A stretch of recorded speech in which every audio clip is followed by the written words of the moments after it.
O mundo contemporâneo está tomado por uma opacidade. É cada vez mais difícil ver, onde todas as coisas são trazidas para o primeiro plano, onde tudo parece uma vitrine. Não se trata da forma tradicional do ocultamento, da cidade antiga recoberta por um véu. Hoje, o problema de ver está no excesso, nas coisas que se mostram sem parar, no excesso de coisas que há para ver. Isso me fez pensar nessa supressão que a imagem contemporânea provoca do lugar, do espaço urbano, e transforma tudo numa obscenidade daquilo que está sempre sendo jogado no nosso rosto, está sempre jogado para frente. Não há mais ausência, só há a mais absoluta sobreexposição das coisas. Há uma inflação de imagens. Nós convivemos com imagens que se proliferam como se fosse um câncer. São imagens que se proliferam de forma descontrolada, cujo ritmo, cujo espaço é determinado pelo próprio mecanismo de produção da imagem e não pela relação que essas imagens estabelecem com as pessoas e as coisas. O que escapa? Então, o que escapa a essa a imagem? O que a imagem contemporânea não consegue mais ver? Nesse seu afã de ver, o que ela deixa de ver? Ora, ela deixa de ver justamente o pequeno e o grande. Ela deixa de ver justamente aquilo que não se adequa a essa sobreexposição, a esse primeiro plano em que tudo se torna visível. Ela deixa de ver o rosto e as paisagens. Esses são os invisíveis da imagem contemporânea, aquilo que ela não pode ver.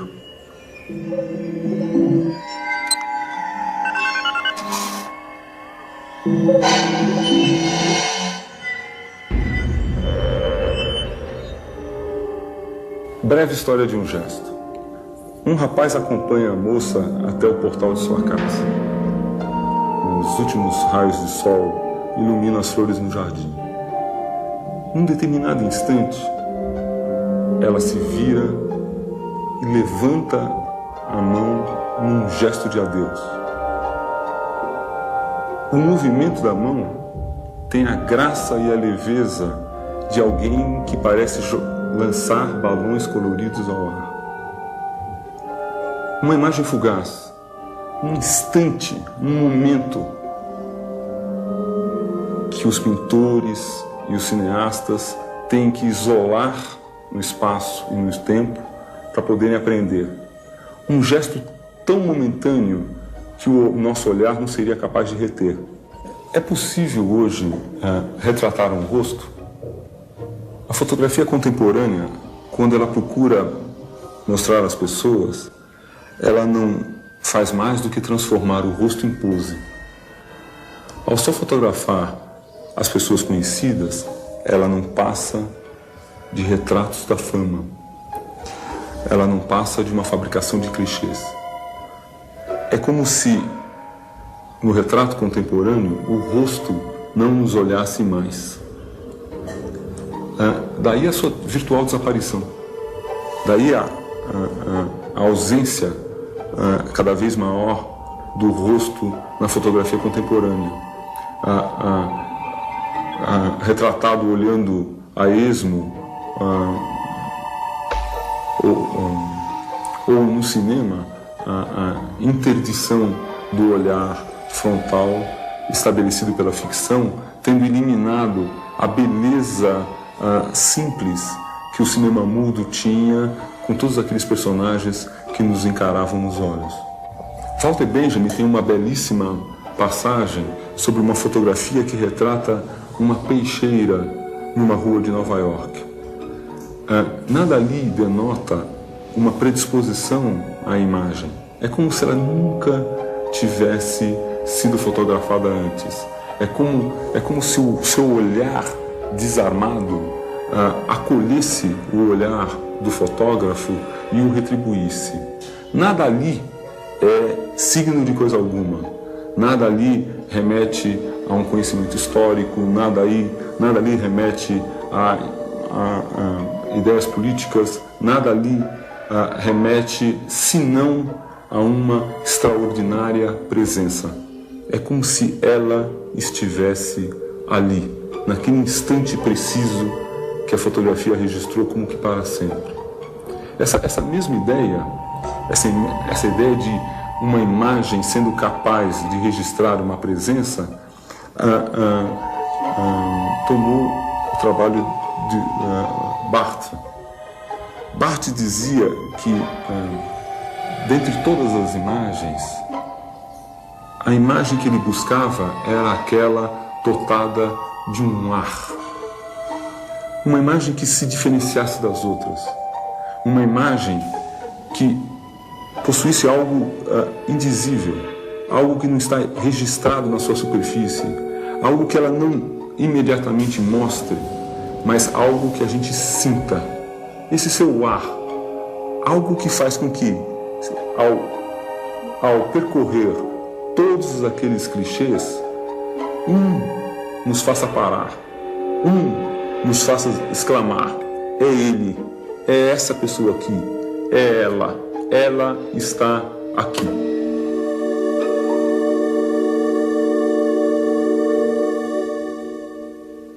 Podem as imagens atuais nos trazer os rostos e as paisagens, esses invisíveis?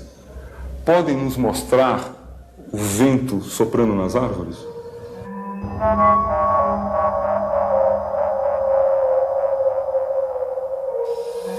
O que é uma ética das imagens se não dar tempo e lugar para as coisas? Aquilo que elas precisam para ser. Imagens que procurem respeitar o tempo e o espaço para que as coisas se cristalizem diante dos nossos olhos. Saber atentar para o tempo e o lugar das coisas. Ora, poderiam as imagens salvar as coisas da sua miséria? Nesse fluxo intensivo que tudo existe, nesse fluxo que arrasta as imagens uma depois das outras, é preciso saber conservar. É preciso ter imagens que saibam esperar.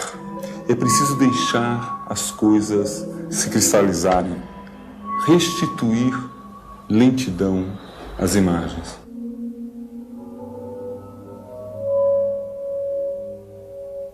O cinema já foi capaz um dia de comportar o tempo, de comportar uma durée.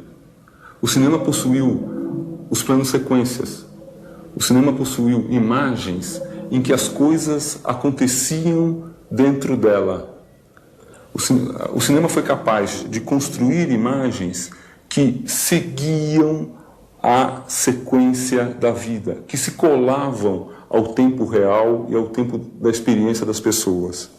Ora, esse fluir do tempo no interior das imagens, tudo aquilo que a montagem vai eliminar, era uma tentativa de corresponder, de responder às necessidades do material, de ouvir o tempo que o material precisava para aparecer na imagem.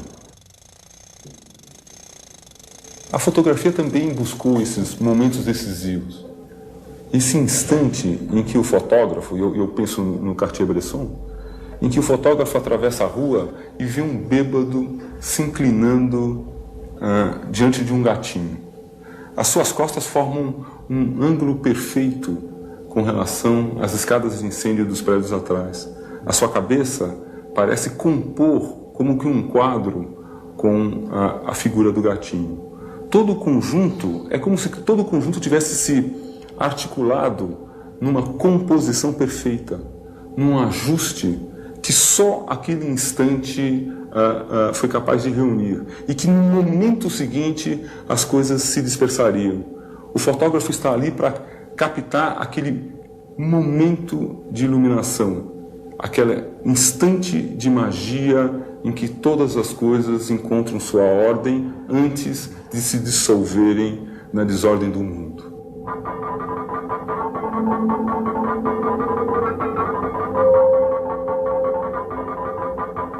Ora, será que o nosso olhar ainda é capaz de se abrir a essa magia? Será que ele ainda é capaz de registrar esses instantes em que todas as coisas se compõem?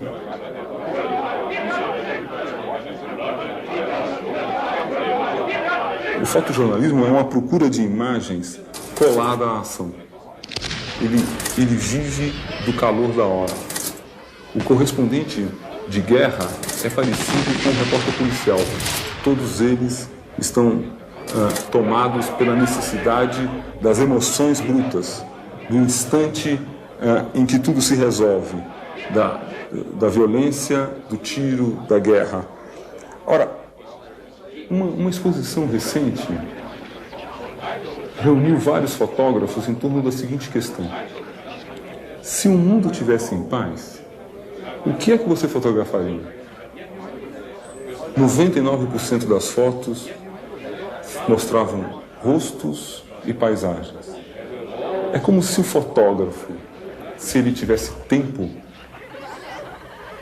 ele se abriria para tudo aquilo que escapa à ação, para tudo aquilo que exige contemplação, para tudo aquilo que existe um olhar mais atento, o rosto e as paisagens. Será que as imagens são capazes, quando tudo parece à disposição de respeitar, manter as distâncias que pedem as coisas das pessoas? Nós vivemos no mundo do voyeurismo, nós vivemos no mundo do exibicionismo. Será que as imagens serão capazes de olhar com pudor? Os filmes do Kieslowski só se aproximam das pessoas para mostrar que existem coisas que são vetadas às imagens. Esses filmes só se aproximam das pessoas para mostrar que existem limites, os limites da intimidade, os limites que dividem a vida privada da vida pública. Não por acaso, em muitas de suas cenas, a câmera fica no limiar da porta, no beiral de uma janela. É como se ela respeitasse aquele espaço sagrado que é o espaço da casa. Bem ao contrário das imagens televisivas do telejornalismo atual, que não hesitam em invadir a casa dos outros atrás de um furo de reportagem. Há um distanciamento necessário. Não se deve, diz ele, filmar alguém tomado pela emoção. São imagens que guardam o pudor dos gestos e das palavras. A ética das imagens fala, antes de mais nada, dos limites da imagem. No mundo em que o olhar, em que a imagem acredita-se sem limites, é preciso demarcar os limites da imagem. Não se trata de necessariamente frear ou acelerar. As imagens vertiginosas que nós vemos hoje na televisão, elas fazem parte da acessibilidade contemporânea. Elas correspondem à aceleração do mundo. O problema está na uniformização dessa velocidade, no ritmo único que desconhece as diferentes nuances das ações, do pensamento, da vida cotidiana. É essa sobreposição de um padrão único de edição das imagens que uniformiza todos os gestos, que uniformiza todos os discursos, que fazem com que todas as expressões sejam iguais. Ora, a ética das imagens é essa luta por reconhecer as diferenças, para dar voz às diferentes formas de expressão, a cada um dos gestos, na sua maior ou menor rapidez, a maneira mais rápida ou mais lenta, mais distante ou mais próxima, que as coisas têm de aparecer para nós. Essa multiplicação dos pontos de vista, essa pluralidade de formas de aparição, essa é a imagem contemporânea por excelência. A ética das imagens é uma polifonia, é uma democracia das imagens.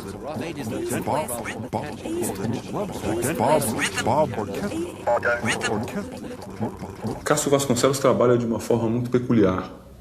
Ele vai a locadoras de filmes e escolhe um vídeo a esmo, qualquer um western, um filme pornô, um filme qualquer, e coloca o filme no seu monitor e interrompe a imagem no momento preciso em que temos um close de uma mulher, um rosto com os olhos fechados. Ele refotografa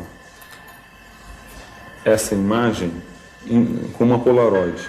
O resultado é uma imagem cuja luminosidade e cores possuem a transcendência e a transparência das antigas pinturas pré-rafaelitas. Possuem uma dignidade que aquela imagem suja, que aquela imagem aviltada parece nunca possuir. É como se ele fosse possível, é como se fosse possível, por aquele gesto, resgatar o clichê, resgatar a força de expressão das imagens, nos fazer ver algo, uma mulher de olhos fechados, que nós não poderíamos jamais perceber naqueles filmes. Transformar a imagem da mulher aviltada pela sobreexposição da pornografia numa Madonna, numa figura dotada de aura, numa figura dotada do sagrado. Fazer ver o invisível no meio do hipervisível. Resgatar a força que as imagens contemporâneas são capazes de ter. Nunca foi tão atual a questão do cego. É como se a cegueira fosse uma metáfora da condição contemporânea. O excesso de coisas a ver, o excesso de coisas que se mostram a nós, cega. Ora, as imagens seriam capazes de fazer o cego ver? Bárvica é um fotógrafo cego. Ele fecha os olhos para ver. É preciso, diz ele, olhar no vento. O vento recorta as coisas e indica para ele a sua posição e o seu volume. O vento, vindo de encontro ao seu rosto, desperta as suas feições de cego e permitem com que ele corresponda ao olhar. O olhar do cego é um olhar múltiplo. Ele acolhe as lembranças, a sensibilidade para as experiências do dia a dia e os múltiplos relatos que lhe fazem das suas imagens. O cego cria um novo modo polifônico de ver. Há um deslocamento do olhar tradicional retiniano e a introdução de múltiplas perspectivas, de múltiplos pontos de vista. Com o cego, passa-se do olhar à visão, a um olhar reflexivo, à linguagem. A imagem contemporânea é a imagem do visionário.